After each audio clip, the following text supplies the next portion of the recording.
everybody, my name is Shipra Tiwari and I am the biology educator of the new 2G category. Welcome back to my channel. I hope you people doing good. I hope आप बहुत ही शानदार, जबरदस्त और जिंदाबाद होंगे.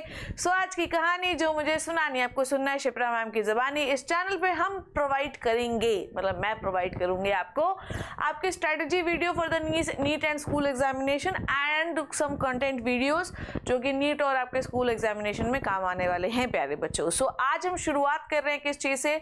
आज we are starting with the आपके कितने चैप्टर्स है बायोलॉजी में और उनसे कितने सवाल जो है 2025 में पूछे जाने वाले हैं. सबसे पहले मैं बात करूंगी कि डिफिकल्टी लेवल कैसे होने वाला है. देखो यार, इस बार इतने ज़्यादा लफड़े हुए हैं कि एनटीए ने जो है अपने दिल पे वो बात ले ली है, और जब भी एनटीए ने अपने दिल पे बात ले ली है तो वो दूर तलक जाएगी. और इस बार जो पेपर आएगा उसका डिफिकल्टी लेवल जो है वो प्रीवियस ईयर से ज़्यादा ही होगा, क्योंकि प्रीवियस ईयर में एक बार ये रीज़न कोर्ट में आ रहा था कि पेपर में 720 बहुत सारे नंबर जो है बच्चों के नंबर इसलिए आए क्योंकि पेपर का जो लेवल था वो बहुत ईजी था. तो इस बार ये कहानी नहीं होगी, पर ठीक है, जो भी होगी, जो आपका पैटर्न है वो उस पर ज़्यादा बदलाव नहीं देखेंगे. नंबर ऑफ क्वेश्चंस तो ऑलमोस्ट वैसे ही रहते हैं. So let's start with the living world. Living world से लास्ट ईयर मतलब 2024 में कोई क्वेश्चन नहीं आया, पर हम ये मानते हैं कि 2025 में एक क्वेश्चन तो आ सकता है. बायोलॉजिकल क्लासिफिकेशन से 2 सवाल आए थे, ठीक है, जबकि बड़ा चैप्टर है पर 2 सवाल देखे गया था. प्लांट किंगडम से मात्र 1 सवाल आया था. प्लांट किंगडम जो है वो सबकी जो है तो कपड़े फाड़ देता है, इतना एग्जाम्पल उसमें रटने होते हैं, ये है वो है, बहुत सारे इसमें से चीज़ें हटाई गई, जैसे लाइफ साइकिल वगैरह हटा दिए गए, पर फिर भी इसके एग्जाम्पल लोगों को लर्न नहीं होते. पर हाँ, इस चैनल पे मैं आप लोगों को दूंगी ट्रिक्स जिससे आप एग्जाम्पल्स को लर्न करते हैं. एंड प्लीज़ जो भी ट्रिक्स के शॉर्ट्स में देने वाली हूँ उसको आप ज़रूर से सेव कर लीजिएगा ताकि फ्यूचर के लिए आपके लिए फ़ायदेमंद हो, ठीक है. नेक्स्ट, एनिमल किंगडम से 5 सवाल आए थे, ठीक है. यूजुअली क्या होता था पहले कि जूलॉजी का पोर्शन कम आता था, बॉटनी का ज़्यादा आता था, पर इस बार मतलब इस कुछ सालों से जो डिस्ट्रीब्यूशन ऑफ पेपर है वो इक्वल हो गया, तो 50-50 सवाल आते हैं, ठीक है. तो अब ये अलग हो सकता है कि 11-12 का, क्योंकि यूजुअली क्या होता था 12th का सिलेबस ज़्यादा आता था, 11th का कम आता था, पर 2024 में ये भी बदल गया, 11th का ज़्यादा आया और 12th का कम आया, है ना. तो थोड़ा सा चीज़ें बदली हुई हैं. तो आप ये नहीं कह सकते कि मैं 12th बहुत अच्छे से पढ़ लूँ और 11th छोड़ दूँ, मैं 11th पढ़ लूँ और 12th छोड़ दूँ, ये नहीं कर सकते हम लोग बेटा. हमें दोनों क्लासेस को बराबर इक्वल तवज्जो देना पड़ेगा विद क्वेश्चन प्रैक्टिस, और साथ साथ जो है जूलॉजी एंड बॉटनी दोनों सब्जेक्ट्स को इक्वल वेटेज देना पड़ेगा to get the highest marks. Highest ही बोलो क्योंकि अब हाईएस्ट इज द 720, ठीक है. इतने नंबर लाने. तो फर्स्ट यूनिट से टोटल 8 सवाल जो है आपको पूछे जाएंगे. ये जो आपके 3 चैप्टर हैं ये कंसिडर होते हैं बॉटनी में, और एक जो चैप्टर है एनिमल किंगडम वो कंसिडर होता है जूलॉजी में, ठीक है. Now we are talking about the class 11th unit 2 morphology of flowering plants. 5 सवाल. ये जो चैप्टर बॉटनी का ये one of the difficult chapter है, क्योंकि इसमें आपको बहुत सारी चीजें पढ़नी पड़ती है. That is aestivation, plant families, placentation, inflorescence, ठीक है, आपके स्टेम, रूट, लीव्स, उनके टाइप्स, उनके एग्जाम्पल्स, ठीक है. सो मेनी थिंग्स आपको इसमें बहुत ज़्यादा चीज़ें लर्न करनी होती हैं. प्लांट फैमिलीज के एग्जाम्पल्स लर्न करने होते हैं, फ्लोरल फार्मूलाज लर्न करने होते हैं. तो ये जो चैप्टर होता है ये थोड़ा सा डिफिकल्ट होता है, पर डोंट वरी, जब भी चैप्टर में एक बार और यूट्यूब पे पढ़ा दूंगी तो आपको मैं ट्रिक्स समझा दूंगी, स्टोरी के फॉर्म में लर्न करना सिखा दूंगी ताकि चीज़ें आपको याद हो जाए.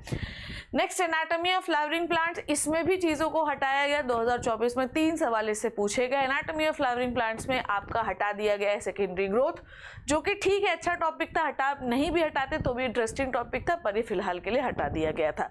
तो ये चैप्टर छोटा हो गया है. इसमें आपको रूट, लीफ और स्टेम इन तीनों के टीएस और वीएस वगैरह पढ़ने हैं.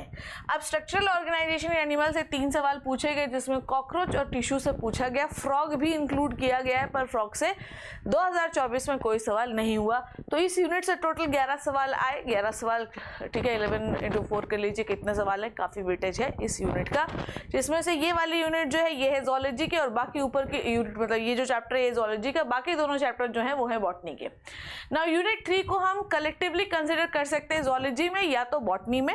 और अब लास्ट ईयर का जब आप पेपर देखोगे तो इनके सवाल जूलॉजी में भी पूछे गए और बॉटनी में पूछे गए, तो हम इसको कहीं भी मान सकते हैं, ठीक है. So cell the unit of life में ये चैप्टर ये बहुत अच्छी यूनिट है. 14 सवाल देके जाती है. Cell the unit of life से नंबर ऑफ क्वेश्चंस 4 हैं. बायोमोलिक्यूल से नंबर ऑफ क्वेश्चन 6 है, ठीक है, जिसमें आपको हर बायोमोलिक्यूल का स्ट्रक्चर विद एग्जांपल पढ़ना होता है. ठीक है, पहचानने के लिए भी आता है। सेल डिवीजन से नंबर ऑफ क्वेश्चंस 4 है, ठीक है। तो टोटल 14 क्वेश्चंस जो है वो आपको इस यूनिट में पढ़ने हैं। ये बॉटनी में भी इसके सवाल पूछे जा सकते हैं और जूलॉजी में भी।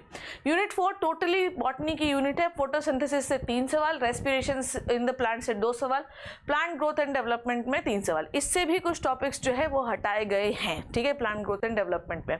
सो टोटल 8 क्वेश्चन जो है ये दिए जाते हैं। अच्छा है। ये भी थोड़ा सा लेंदी यूनिट है क्योंकि फोटोसिंथेसिस और रेस्पिरेशन में आपको साइकिल्स को याद करना होता है विद द एंजाइम्स। यूनिट 5 जो है ये टोटली जूलॉजी की यूनिट है, जो कि फिजियोलॉजी की यूनिट है, जिसमें सबसे पहले रेस्पिरेशन आता है, 2 सवाल देके जाता है, सर्कुलेशन आता है, 3 सवाल देके जाता है, एक्सक्रीशन आता है, 2 सवाल देके जाता है, लोको मोशन एंड मूवमेंट जो होता है वो 1 सवाल होता है। अब अगर इसमें मैं बात करूं कि क्या 2025 में चेंज हो सकता है, ±1 और 2 होगा, इससे ज़्यादा नहीं होता है, ठीक है ना। उसके बाद न्यूरल कंट्रोल एंड कोऑर्डिनेशन 2 सवाल, केमिकल कंट्रोल एंड इंटीग्रेशन 3 सवाल, पूरी यूनिट से 13 सवाल आते हैं। तो काफ़ी 13 सवाल जो है बहुत होते हैं सिलेक्शन के लिए। Chemical control and coordination in सब में सबसे इंपॉर्टेंट चैप्टर माना जाता है। नेक्स्ट आता है क्लास 12। क्लास 12 में आपका sexual reproduction in flowering plant, इससे 2 सवाल आते हैं। और one of the most important chapter that is the human reproduction, ये 5 सवाल आपको देके जाता ही जाता है। और आपका आता है रिप्रोडक्टिव हेल्थ, जो कि 2 सवाल देके जाता है। एक 3 चैप्टर छोटी सी यूनिट से टोटल 9 सवाल बनते हैं, जिसमें से पहला एक चैप्टर बॉटनी का है, बाकी दोनों चैप्टर जूलॉजी के हैं। छोटी यूनिट है पर सवाल का वेटेज काफ़ी ज़्यादा है। यूनिट 2 ये काफ़ी इंपॉर्टेंट यूनिट है, ये यूनिट है जेनेटिक्स। ये बहुत सारे सवाल देती है, बहुत ट्रिकी सवाल इससे बनते हैं। अगर आपसे पूछा जाए, ज़्यादातर बच्चों से अगर पूछा जाए कि पूरे बायोलॉजी में आपको सबसे ज़्यादा टफ चीज़ कौन सी लगती है, तो जेनेटिक्स बोलेंगे, थ्योरी नहीं बोलेंगे। जेनेटिक्स के क्वेश्चंस जो है वो इसके थोड़े से डिफिकल्ट आते हैं। प्रिंसिपल्स ऑफ इनहेरिटेंस से 5 सवाल आएंगे, मॉलिक्यूलर बेसिस ऑफ इनहेरिटेंस से 6 आएंगे, इससे ज़्यादा भी आ सकते हैं, कम तो नहीं आएंगे, इससे ज़्यादा आ सकते हैं। और इवोल्यूशन जो है उससे 3 सवाल आते हैं। इस यूनिट से टोटल 14 से 16 क्वेश्चन आते ही आते हैं। नेक्स्ट आते हैं आपकी यूनिट 3। यूनिट 3 में ह्यूमन हेल्थ एंड डिजीज से 4 सवाल आते हैं, माइक्रोब्स इन ह्यूमन वेलफेयर से 1 या 2 सवाल आते ही आते हैं, ठीक है, कोई दिक्कत नहीं है। अब आते हैं बायोटेक्नोलॉजी। अगर मुझे इससे पूछा जाए कि 11th एंड 12th में सबसे ज़्यादा इंपॉर्टेंट यूनिट आपको कौन सी लगती है, तो मैं जेनेटिक्स और बायोटेक्नोलॉजी इनका ही नाम लेती हूँ। बायोटेक्नोलॉजी मात्र और मात्र 2 चैप्टर की यूनिट है और उससे 10 सवाल आते हैं। कारण ये है कि हम हमेशा ही प्रमोट करते हैं न्यू टेक्नोलॉजीज़ को, और जहाँ पर भी नई टेक्नोलॉजीज आती हैं वहाँ पर पेपर में वही सवाल ज़्यादा पूछे जाते हैं। तो प्यारे बच्चों, बायोटेक्नोलॉजी तुम सर के बल खड़े हो जाओ, घसीट घसीट कर क्रीपिंग बॉडी की तरह तुम्हें चलना पड़े, पर बायोटेक्नोलॉजी की अगर एक भी चीज़ तुमने छोड़ी तो तुमसे मूर्ख आदमी कोई नहीं होगा। मैं फिर बता रही हूँ, 10 तो मैंने कम लिखे, इससे 12 सवाल भी आ सकते हैं। तो बायोटेक्नोलॉजी अपने आप में एक बाप यूनिट है बेटा, सिर्फ 2 चैप्टर की यूनिट है, और क्योंकि मॉडर्न चीज़ों से रिलेटेड है इसलिए इससे सवाल आने की संभावनाएं बहुत ज़्यादा है। लास्ट यूनिट पूरी बॉटनी की यूनिट है।